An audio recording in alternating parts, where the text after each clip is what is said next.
The other topic that we're going to talk about now is a film that you're working on. That's right. And folks can go check out the website, but there's not a trailer for it at this point. Not yet, no. And that film is called Hellbound.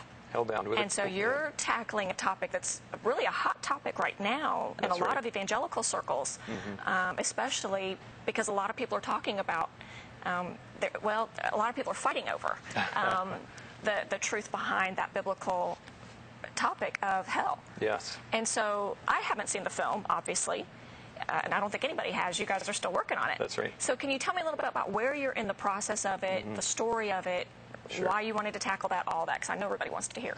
Sure. We're actually just, we began production in the beginning of June, and we're going to be shooting throughout the summer and into the fall.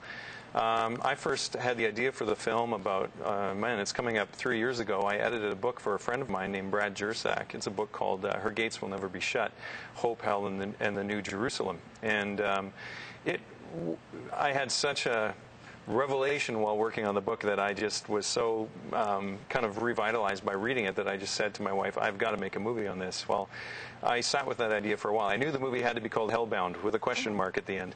And I think I've since discovered why. But it's interesting, around January of this year, I said, you know what, I'm going to do something every day to make this project a reality.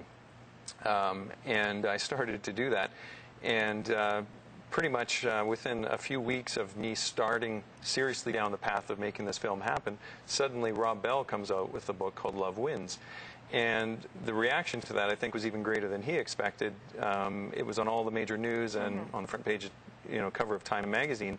And it really was kind of one of those incredible coincidences, but it showed me that this is the right time to have a conversation about hell. And that's one of the reasons, one of the questions I'm trying to ask in the film is, why are we talking about hell now? The church has definitely had a healthy debate on the topic throughout its history, but it seems like there's a new boldness to question the inherited orthodoxy, the idea of hell being eternal conscious torment. And there's people raising some really interesting alternative views and that sort of thing. And so the thing that interests me is very similar to Expelled, is that you have different groups of people who are all intelligent, well-meaning people who are examining the same body of evidence and coming away with radically different interpretations.